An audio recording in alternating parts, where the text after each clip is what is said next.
A gente tem que analisar algumas situações que estão ocorrendo, esses ataques em relação ao Supremo Tribunal Federal. Por que tudo isso? Eu vou te dar 7 motivos para os quais os bolsonaristas e Bolsonaro quer acabar com o Supremo Tribunal Federal, enfraquecer, fragilizar. Mas por quê?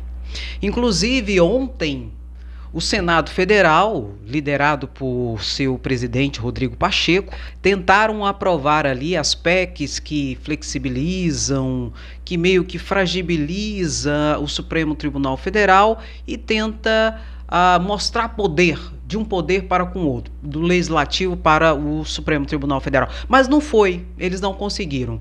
A PEC, um projeto de emenda à Constituição, precisa de um quórum de pelo menos 49 pessoas para abrir a sessão, para começar o processo de votação. E apareceu apenas 48 dos 81 senadores. Então não deu quórum suficiente para ser aprovado.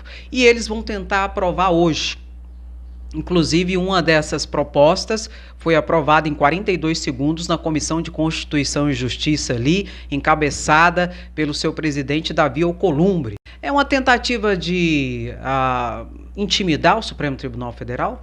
Os bolsonaristas têm muitos motivos para tentar atacar o Supremo Tribunal Federal. E não é de hoje, a gente sabe. Mas por que tudo isso? E eles vão tentar hoje aprovar essa situação, dá andamento, na verdade, porque depois que for aprovado ali no Senado, ainda vai para a Câmara de Deputados Federais e lá terá que ser aprovado também, o que eu acho muito remoto. Tem esse aspecto do Senado Federal e tem um aspecto direto, em que eles tentam responsabilizar o Supremo Tribunal Federal pela morte de das pessoas que estavam presas ali na Papuda em relação ao ataque ao dia 8 de janeiro. Clériston Pereira faleceu na Papuda e ele estava preso em decorrência da tentativa de ataque ao Estado Democrático de Direito ali no dia 8 de janeiro. Era um dos acusados, era um daqueles que estavam respondendo o processo, tá? E agora eles querem colocar a responsabilidade da morte desse senhor em cima de quem? Especialmente Alexandre de Moraes, não é? Mas nós temos que fazer 2 perguntas para nós alcançarmos os responsáveis. Primeiro, ele era inimputável ou imputável? Ou seja, o Clériston, ela era capaz civilmente ou não? Era. Então ele sabia o que ele estava fazendo quando ele foi ali no dia 8 de janeiro. Então ele é responsável pelos seus atos. E não é porque vier a falecer na cadeia que nós temos que esconder essa situação. Outra situação, por que ele morreu? Segundo os sites jornalísticos, ele morreu por sequela da Covid-19. E as informações é que ele não tomou vacina da Covid-19. São essas as informações. Confirmadas todas essas situações, por que ele não tomou a vacina? Muito possivelmente, bolsonarista, também tinha conduta negacionista do grande chefe e do grande mentor de todos eles bolsonaristas, que é Bolsonaro. Segunda pergunta, por que ele foi no dia 8 de janeiro tentar um ataque ali contra a democracia? Quem colocou na cabeça dele essa situação? Bolsonaro.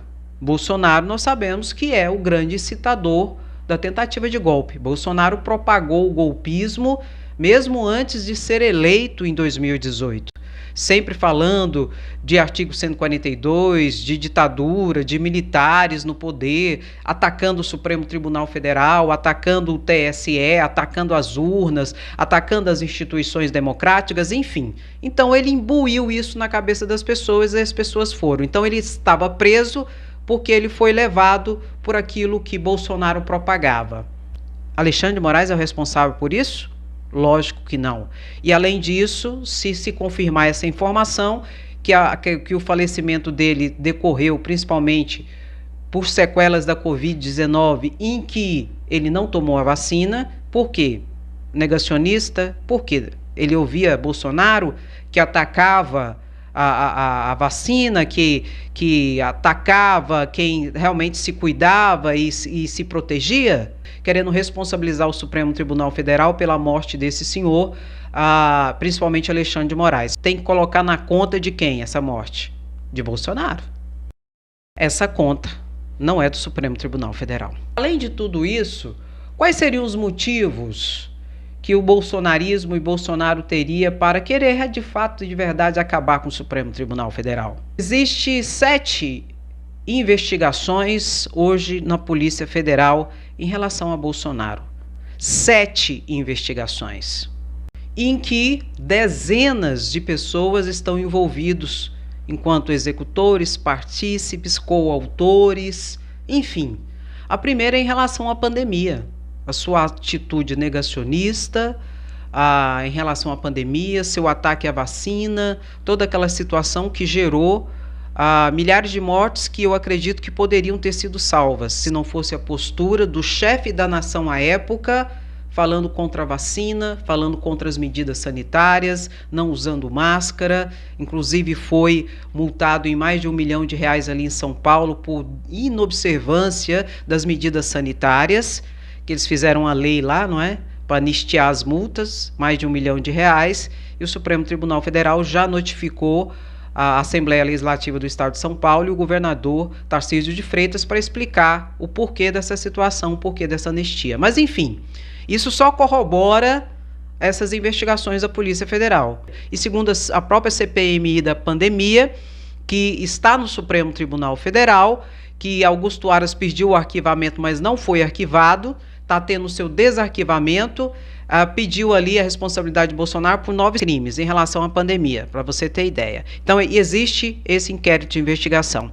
Existe também outro inquérito de investigação, referente à tentativa de golpe do dia 8 de janeiro, em que Bolsonaro está sendo investigado como um dos autores intelectuais, aquele que colocou na cabeça e no coração daquelas pessoas que foram ali para tentar o golpe, por não aceitar o resultado do pleito eleitoral, uma vez que Bolsonaro falava que tinha fraude, que as urnas não eram confiáveis, toda aquela situação que a gente já sabe, atacando ministro do Supremo, ministro do TSE, atacando as urnas, levantando mentiras e fake news sobre todo o pleito eleitoral. O que fez esse levante de pessoas que saíram às ruas, notadamente no dia 8 de janeiro, para atacar contra a democracia nesse Brasil. Então esse é mais um inquérito que Bolsonaro responde enquanto, principalmente, autor intelectual. Para além disso, tem também a questão das joias, não é?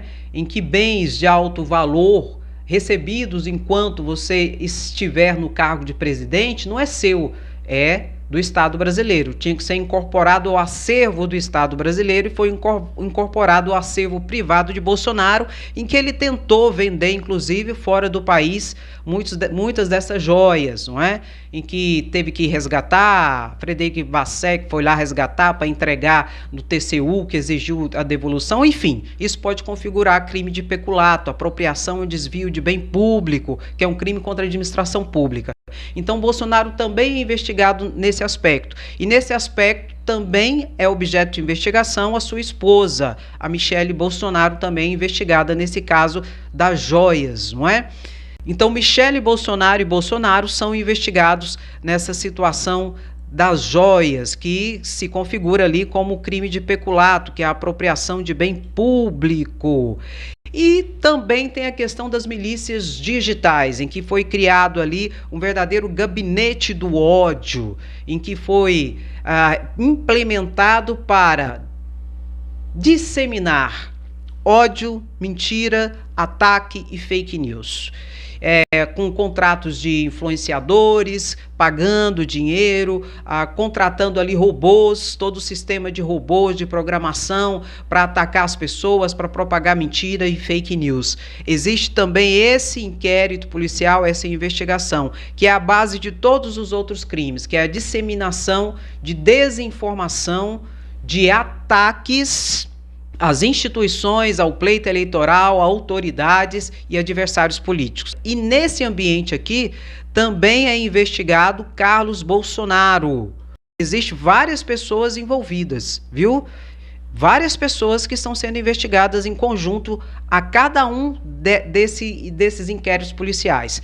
Tem também a questão da adulteração do cartão de vacina de Bolsonaro e de sua filha menor, em que a Bolsonaro primeiro disse que não se vacinou, aí na época das eleições, próximo das eleições ali, ele falou que vacinou, aí ficou aquela loucura, vacinou, não vacinou, enfim, houve a fraude no cartão de vacina de Bolsonaro e de sua filha e a fraude também no sistema do Conect SUS, ali do governo federal, em que ele também é investigado dentro desse aspecto e várias outras pessoas são investigadas, inclusive já foram presas várias pessoas. E para além disso, não podemos esquecer do Pix, não é? Bolsonaro recebeu mais de 17 milhões de reais de doação de Pix e a Polícia Federal, a partir de um pedido da Procuradoria-Geral da República aceito pelo ministro Alexandre de Moraes, a Polícia Federal abriu um novo inquérito policial para investigar o recebimento de Pix por Bolsonaro. Porque o que ocorre? Bolsonaro vinha recebendo Pix desde janeiro de 2023 e a campanha de Pix que eles fizeram nas redes sociais começou em dia 23 de junho, só que ele já vinha recebendo antes e recebeu um montante de dinheiro muito grande, de mais de 17 milhões de reais de Pix. Para você ter ideia, durante a campanha eleitoral de Bolsonaro, ele recebeu doações de Pix também, que podia receber. Ele recebeu um pouco mais de 1 milhão de reais apenas na época da campanha eleitoral. E agora, de repente, ele recebe, em alguns meses, mais de 17 milhões. A Polícia Federal investiga e a suspeita é de que lavagem de dinheiro e uso de laranjas para esconder a origem ilícita de um dinheiro que entrou na sua conta por um pseudo-instituto de doação, dando caráter, em tese, de licitude para o recebimento desse dinheiro ali na sua conta. Então, também Bolsonaro é investigado por essa questão do recebimento de Pix, um volume muito grande e muito rápido de dinheiro que caiu na sua conta.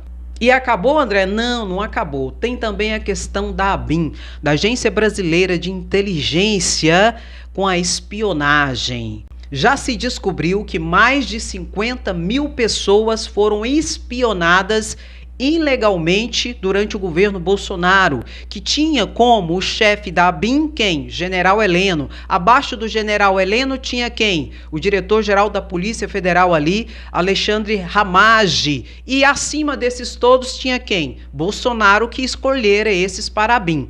E a suspeita é que houve uma verdadeira organização de investigação, tanto de celulares quanto de computadores, de autoridades, de deputados, senadores, ministros do Supremo Tribunal Federal, do TSE, advogados, jornalistas, enfim, várias pessoas foram espionadas. E só pode ocorrer isso no Brasil se houver suspeita de crimes e crimes graves, com anuência do Ministério Público e com autorização do Judiciário. E todos esses casos de espionagem ocorreram ao arrepio da lei ou de qualquer ordem judicial. Então é isso. Tudo isso hoje está sendo investigado. Eu estou falando só da Polícia Federal.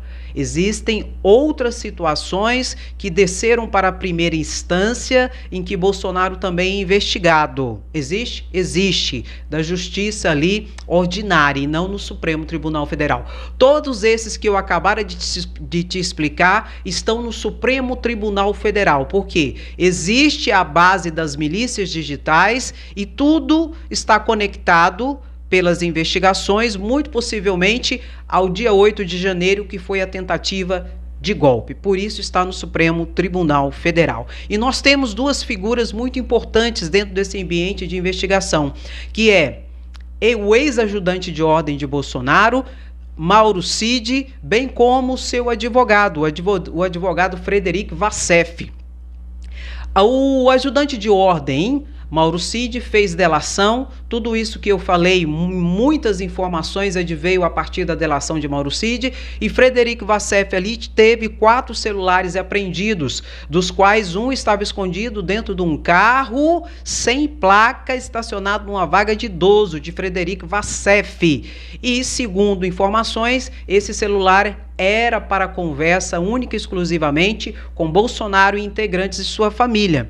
E tudo isso está sendo objeto hoje de investigação por parte da Polícia Federal. E onde entra o Supremo Tribunal Federal nessa história, Andréia? Primeiro, o Supremo autorizou essas investigações, todas a pedido da Procuradoria-Geral da República. Lógico que não de Augusto Aras. Muitas dessas, inclusive, já vieram com a nova Procuradoria-Geral da República. Mas o Supremo Tribunal Federal entra aqui. Mas antes está aqui na Polícia Federal. E nós temos, então, que chegar a um ator, a um sujeito de toda essa situação, que é a Procuradoria-Geral da República, que essa pasta de investigação e de tudo mais está sob o manto de Carlos Frederico, subprocurador-geral da República, que hoje é o responsável por todas essas investigações também. Qual que é o trâmite? A Polícia Federal vai concluir todos esses inquéritos de investigação e enviar para o subprocurador-geral da República, então, Carlos Frederico. Carlos Frederico, então, diante desses documentos, vai tomar uma decisão. Não tem provas necessárias e robustas o suficiente, arquiva-se. Aí nós lembramos de Augusto Aras, né? Ou então ele entende que as provas são robustas, que os indícios são fortes e denuncia Bolsonaro. E quando eu digo Bolsonaro, leia-se autores intelectuais, executores, financiadores, incitadores, ou seja, autores, coautores, partícipes de toda essa trama criminosa que reverbera em uma organização criminosa, segundo os próprios inquéritos e ali segundo colocado pela Polícia Federal.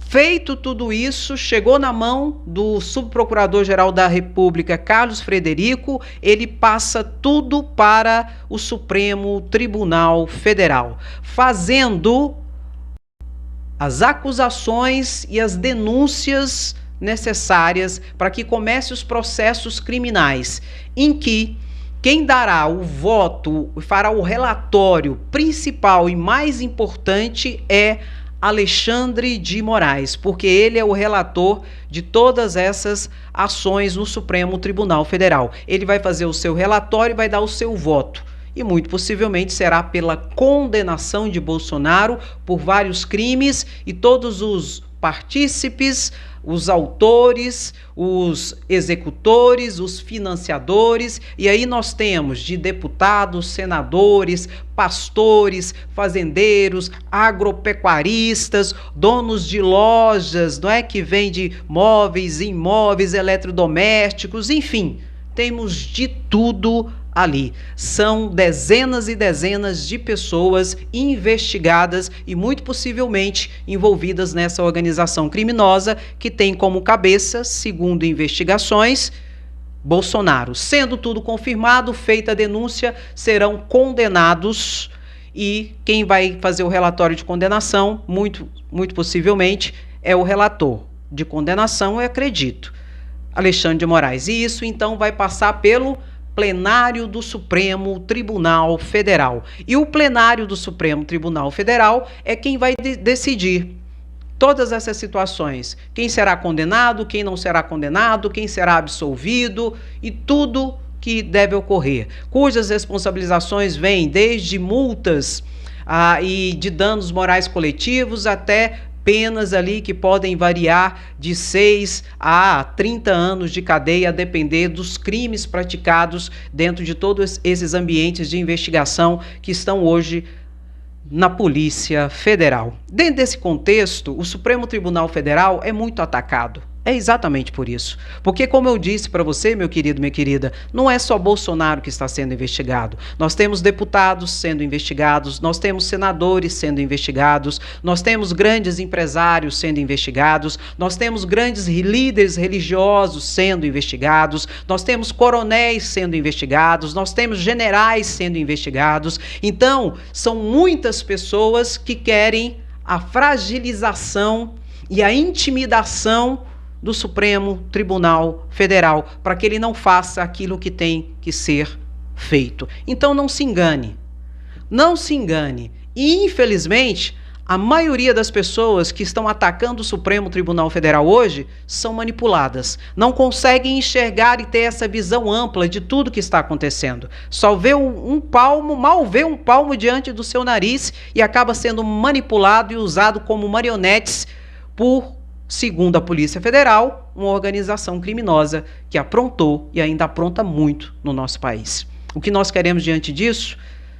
Desejar força para os ministros do Supremo Tribunal Federal, especialmente para Alexandre de Moraes, para que façam o que tem que ser feito. E que Carlos Frederico também possa fazer as denúncias pertinentes e requerer a responsabilidade na medida da culpabilidade de cada um, sem vingança, apenas justiça. E que o novo Procurador-Geral da República, que será escolhido por Lula nos próximos dias, venha também dar todo o apoio material, formal, para que o subprocurador-geral hoje, Carlos Frederico, ou outro que venha assumir, possa de fato, de verdade, ter a total liberdade de fazer o que tem que ser feito para a defesa da democracia e para o estabelecimento da concretização plena da nossa Constituição. Para além de uma reparação jurídico-criminal, nós precisamos de uma reparação social, de uma resposta social para a sociedade. Senão vai parecer que nós vivemos numa república de bananas, em que a justiça não funciona, a política só funciona para a corrupção, bandidagem e para a manipulação de pessoas,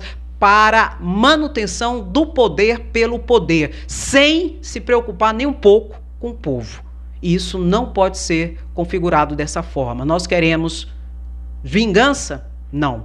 Nós queremos justiça. O que é que nós somos? Resistência. O que é que eu comentaria diante de tudo isso? Já falei demais. Eu quero o seu comentário, pois ele é o mais importante para mim aqui. Deixa o seu comentário, tá bom? E dá aquela paradinha, eu não pedi. Dá aquela paradinha, curte a live, porque assim o YouTube indica para mais pessoas. E compartilhe o vídeo, vamos alcançar mais pessoas e criar essa rede de informação e de conscientização. Não se deixe levar como gado, não se deixe manipular e ser usado como marionete. Aqui, não, jacaré. Meu querido, minha querida, muito obrigado pela sua presença, paciência, beijo no seu coração, até a próxima live e tamo junto sempre, beijo no seu coração, tchau, tchau.